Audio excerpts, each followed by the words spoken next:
Hello again everyone. Today we are going to take a look at what I think is the best bass IEM from QKZ, the QKZ CK10. So let's check them out.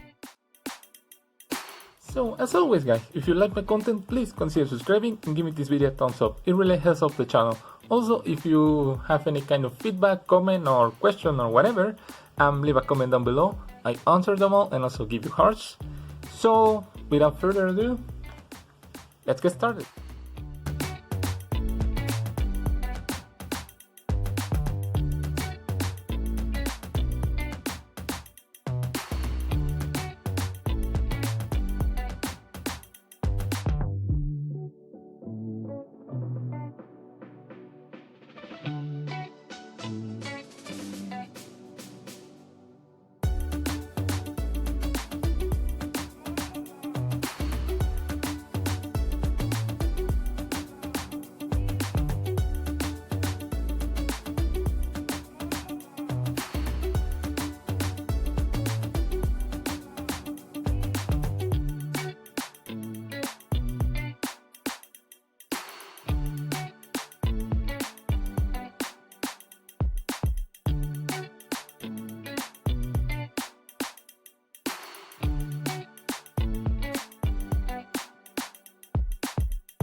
So as you can see, this is not a normal case that comes with QKZ IEMs. This is actually a carrying case that I had laying around, that I only had my silica gels here. But now I'm using to carry this. Yeah, as you could see from the unboxing, these are quite different from anything that QKZ has done. So now let's start with the most important thing, which is audio quality. Starting with the highs. The highs are really nothing special on this. In fact, I think that the highs on this are kind of, I don't want to say mediocre, but yeah, they are not the greatest. They feel a little bit recessed. They are thin feeling. There is not that much detail in them. Even though these aren't particularly bright, I think that the highs are, acceptable. And well, as for the mids goes, it's kind of the same story. The mids are recessed, I can tell you that. Even though, again, they are recessed, there is a nice amount of detail, But it's kind of the same problem that I have with the DM7s, that it feels a little bit hollow in a sense. Not as much as the DM7s, but yeah, the mids are more recessed than I would like. But still, there is a nice amount of detail in those mids. They aren't particularly, let's say, detailed, but again, they are good, they are acceptable. Now for the star of the show, which is the bass. And this is kind of a trend with QKZ, and they make a lot of bassy IEMs. These are my favorites.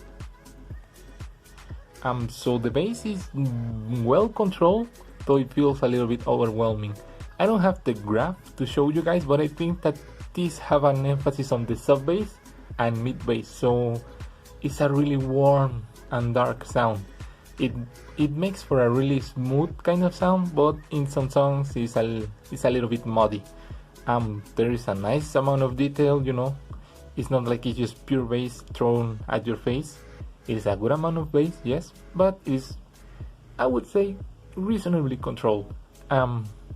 So if you're a fan of bass, you should stay away from this. So now let's talk about build quality, which I think that these are one of the nicest IEMs that QKZ has done. As you can see, let me focus. It is a very nice braiding. It's very similar to the KZ cable, so it feels very well done, though it has some imperfections here and there, but it's not a deal breaker. It is a really nice cable. Also, the plug is, I would say, nice. It's heavy, it feels reassuring. I think this is aluminum. You have here your cable protection, nice. Over here you have your fork or splitter, whatever you want to call it, very small, And this is one of the things that I don't like. You saw that? Let me focus again. The distance between the splitter or fork and the IEMs is very long. So here, for example, this is the cable from the VK4s, and as you can see, they are roughly about the same distance. And let me pull them. Yeah, they are a little bit further away than I would like. So these are very tangly. Here you have your mic, inline mic. I would say that it's okay. And over here you have this kind of cable protection thingy. You have here your band, your indicator. You can see there the big dynamic driver on the back, and the two smaller dynamic drivers in the front. So build quality wise, I think that these are one of the best that QKZ has. I'm really a big fan of the whole braiding cable. I'm not a big fan of the distance between the splitter and the IEMs, but overall I think that the build quality is nice. So now let's talk about bad things. There is just a few. Mainly the sound. It is one of the warmest IEMs that I have. I really like them, not because they are very critical or anything, but they are very good for some casual listening and for gaming. I personally don't game with IEMs, but I try them and they are good. They are very relaxing. And well, another thing is that if you want to use whiteboard ear tips to, kind of tame the bass a little bit, there is a little bit of a problem with fit, because as you can see, they won't fit as deep as with the stock ear tips. So if you want to use whiteboard ear tips to control the bass, you might have problems with fit. So overall, would I recommend the QKZ CK10? Yeah, actually. I thought that I wouldn't like these because, come on, they are very unique looking, and the sound signature is friendly, but fatiguing. Again, the bass is very elevated, but I don't think that is a general bass elevation like with other IEMs. I think that these have an emphasis on the mid bass and sub bass, which gives them a very warm and dark sound signature.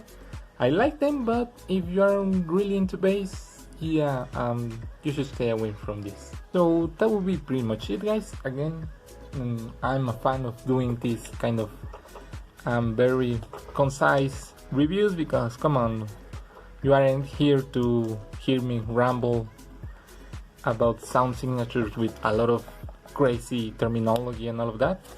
You are here because you want a very concise, precise review, or at least I think so. But anyways, I will have links in my description for this QKZ CK10 from the official QKZ store, and also some links for some whiteboard ear tips. And if you like this video, please give it a thumbs up, leave me your feedback in the comments, and also subscribe, and I will see you in my next review.